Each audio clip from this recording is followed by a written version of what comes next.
and she's now doing research work at Fortress Louisburg. I give you Rosemary Hutchison. Rosemary.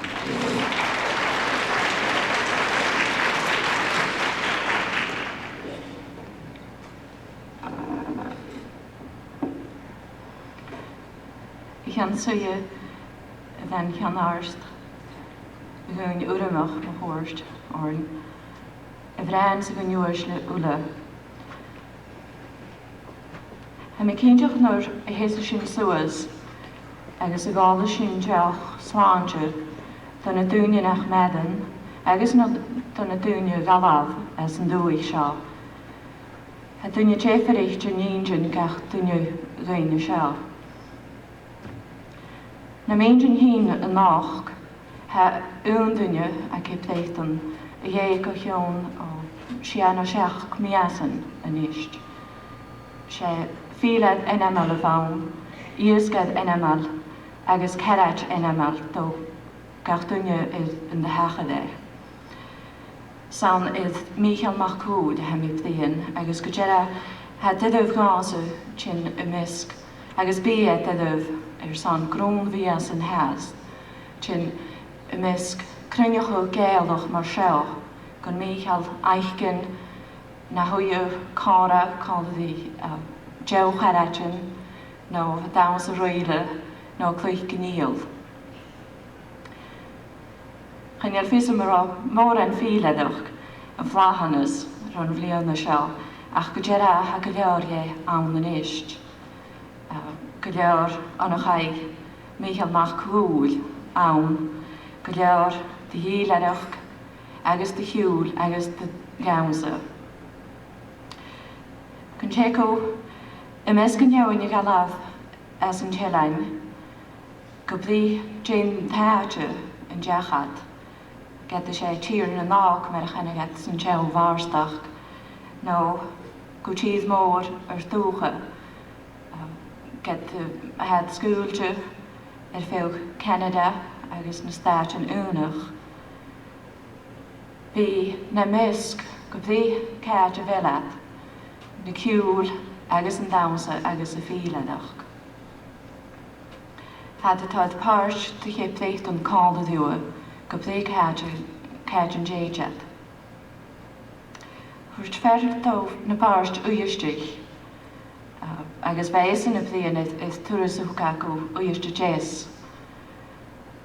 Tro bheant an yun bíneanach, bíteanach, stúchach, crecanach, carachach, camaltach, lúbach, glasglachgach, casliachgach, bresúisgach, siúlach, glanrúiteach, cúri, falling rí áil. Agus gyda bheith an barstad a blian gealdach na halapin, lúdach dúnir na nún achlan, is glíoch mu geoin cipléchtan. Ha mi cíndeach, nuair a ha an jaun i galaf a cipléchtan, is múnjin éad cipléchtan, sawn ams na fachlan sin, no fachlan colachliúa, a ha iad is múnjin.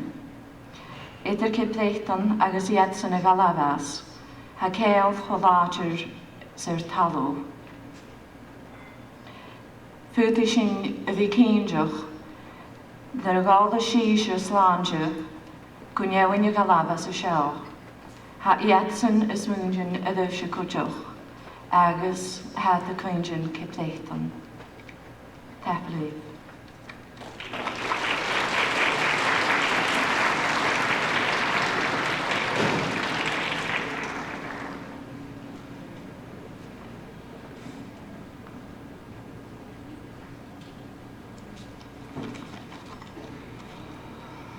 Agus an iste bhráin as I gan uaisir. Den uaisir ag an a seo the bheith géaldach agus med a bhfuil na hacam scríte seo kerst mar a mit haramad Donald. Well, a complaint in haramad. Ladies and gentlemen, I'd like to introduce to you a gentleman of Highland birth also. Not having met the gentleman until tonight, I've got a little history on him here, and if it's not correct, I'm going to kill Norman MacDonald later on. However, I was told that he was born in Alt Bay, Westeros, which is near Ullapool. Now, those of us who went on the first tour to Scotland in 1973 will remember Ullapool as we came back from Stornoway. And this is also the area of the much talked about ship Hector that sailed from Scotland in those early days with the Scottish immigrants to America. And I understand this gentleman is the son of a minister who is a well-known Presbyterian minister through the Highlands. He himself, a graduate of Edinburgh University and minister himself, has served in such places as the Shetland Islands and on a small island called Sketty, where I understand he was a teacher, headmaster in fact of a school, as well as the minister of the island. And also his wife Mary here tonight, and we have a little background on Mary too. I understand, or we're told, that she was born in Stornoway, and she is the sister of a very well-known Scottish National Party leader by the name of Donald Sutherland, who we hear a great deal of in this country. But now to propose the toast to the land and language, the Reverend Angus McKinnon.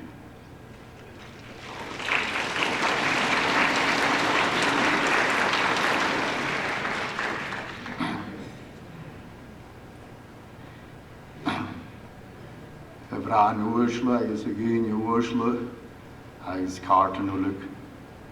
Zemaguro, Kavi, Collar Vana, and a Fisker Shaw. Is Hamid or Taint and a common Gaelic. There's an Akura, a Hookit Yon, a Tokal and Yochslange, Don Year, is Don Cannon. Honorable ladies and honorable gentlemen, it's my pleasure to meet with you on this special evening, symbolized by St. Andrews, a patron saint of Scotland. And one is conscious of the number of people here, and inevitably, I believe that you do not all have Gaelic. And it occurs to me, looking at some minutes of the Gaelic Society in Inverness, the transactions of the Gaelic Society, that there were 8 toasts. And there were 8 toasts. And I don't know how many that are going to be here tonight. But this was the menu. I'm going to read the menu to you in Gaelic, and you'll make of it what you will. And remember, they had to get up 8 times to drink a toast.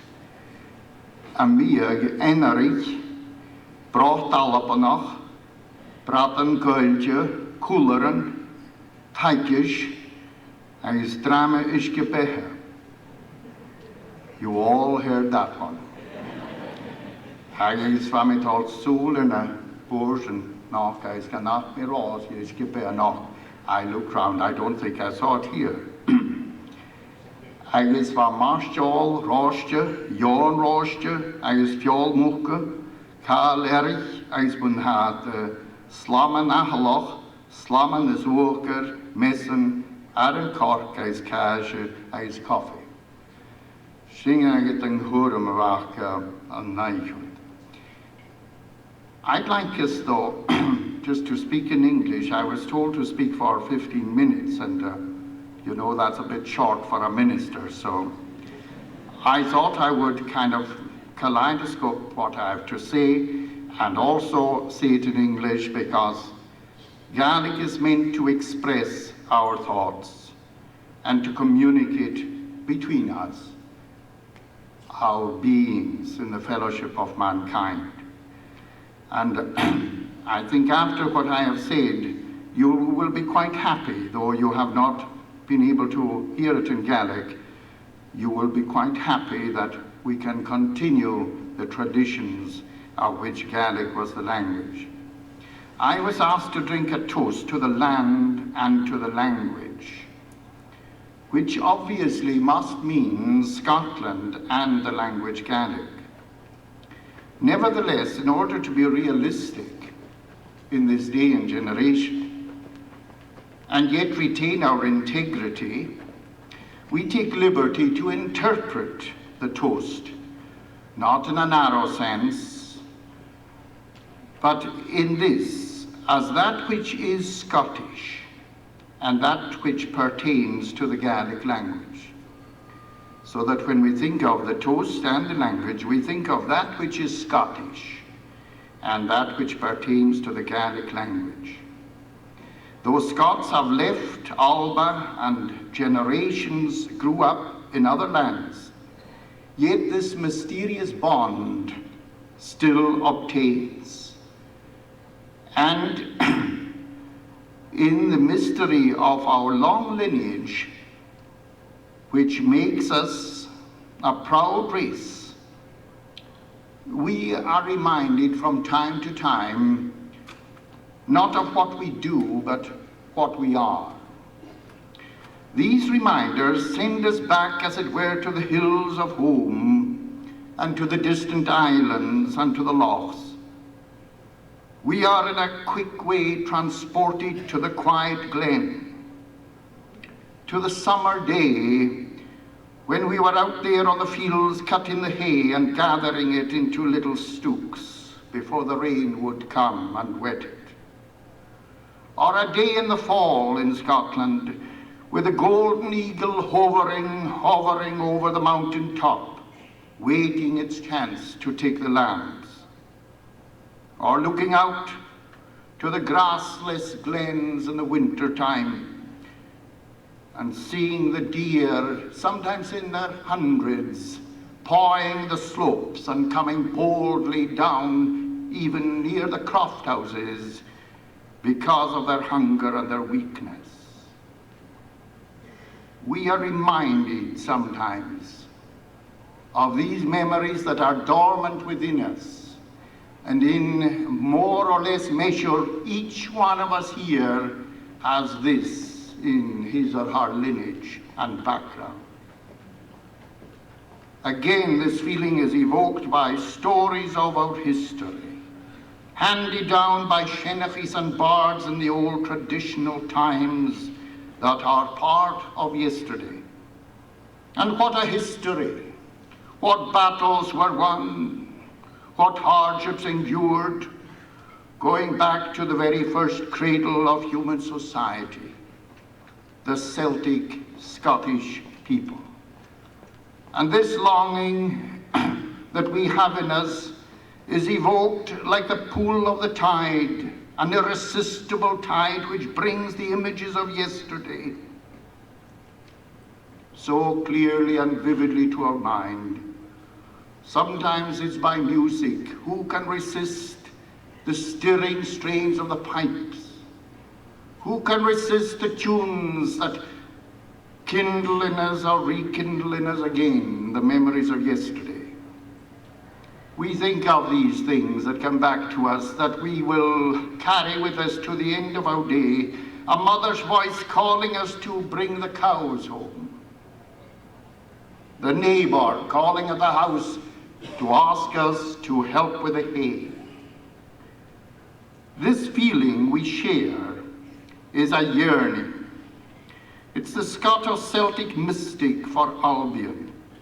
It is shared in meetings also, of one kind or another, whether it is a ceilidh or whether it is a Christian service of worship.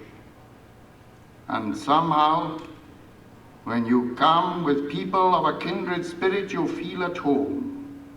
Suddenly the ocean has shrunk to a silver thread, as you share with men and women the heritage of an ancient race, and in whom the Kianalis, or the longing, the tokru,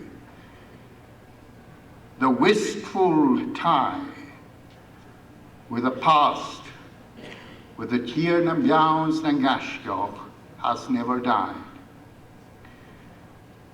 Then you realize the longing is not just of the earth or even for the earth of Scotland, but is something of the spirit. And that it is there in the north and in the south, in Scotland. Remember, this is St. Andrew's Day. It is in the east and the west, yea, even to the third and fourth generation of those who have left the shores of Alba and settled in distant lands, even on the wild Cape Breton shore. Isn't it true? This longing is like a deep running river, a trait in the Scottish character, something of the spirit. History linked to centuries of the land and of the language, linked to the early beginnings, to the first migrations across Europe, first to the green downs of England, and then driven by pride and independence into the furthest Hebrides, into the cruel, hostile habitat of Highland, Loch and Glen, and then in recent history, beyond the seas to other lands across the face of the earth. We could ask this question. When we see around us, even in Cape Breton, so many that have Gaelic pass away to their rest, when we see the impact of English that devours and eats up all other languages and threatens them with their existence, we ask, can that deep river, that longing, that Kianalis, will it cease to flow? And we reply that by its very nature it cannot. Rather, it can continue looking wistfully back, as we do tonight, yet looking hopefully forward. Independent and proud as the crags of the Cuillins or of the Grampians. You might include even Lewis Mountain and Skye Mountain. Yet sharing with others in the brotherhood of man. We indulge in the memories of yesterday, of Tír na Meawns na Ngashgach, but in the context of St. Andrew's Christian message, there is a kind of merging together of Tír na Meawn and Tír a Yahweh, the land of the mountains and the land of promise, the hope of the Christian. There is a sort of kindredness between that longing and the hope that we have of the message that St. Andrew himself had and for which he was martyred. There is a bard, Neil MacLeod. Neil MacLeod wrote one of the great songs of the Highlands, Ounce of Glowns and Romeo. He came from Waterdish, and his people are of Glendale, Rosses, McKinnon's, in Bororick and Sheather, my own people. And in the last verse, he brings these two thoughts together, the longing or this Kianalis or this melancholy, call it what you like, that is in the Celt or in the Scot. And he brings it along into the context even of the Christian hope. Mohari lishkach kuorsek, lishkach bruach agus kos. Modromic kluanyes, nambi buoch nambo, Dora hik morreish ko kaun, agus fisker faun mo law. Bemo via na vis an aumshin, Ounce and glowns and Romeog. Shall bemo vian a vis an ounchin, ounce and glowns and Romeog. Is emo goor ook a harten, a wie, kommer we nog agus a feske shop, as een husper sho article. Agus bovalum anish, Commissioner at Castle, I'd like us to rise to our feet. As in Yos launch, all done here, stung Hannon. All met Kusontach, the land and the language, and here, Nam Yaun, as in Hannon Gaelic. Warren, thank you.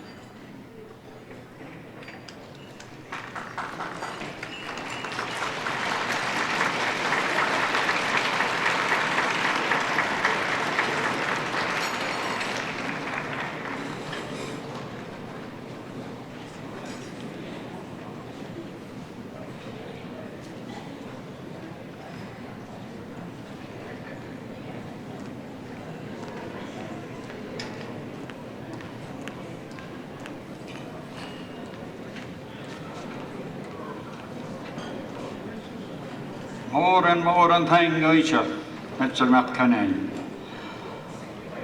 Agus hamin dachas gefenskje. As gefenskje unia en miske noppertrein gehakel. Conjecture ver kele or in eke common Gaelic and the rest of the east. Thank you very much, Mr. McKinnon, for your wonderful talk on that toast. And I just hope that Mr. McKinnon will see his way clear amidst his busy days and work to drop around to see us at the Gaelic Society. Any time at all, especially on meeting nights. And in fact, at this time, we'll give him an invitation to come as a special speaker for his date to be announced later.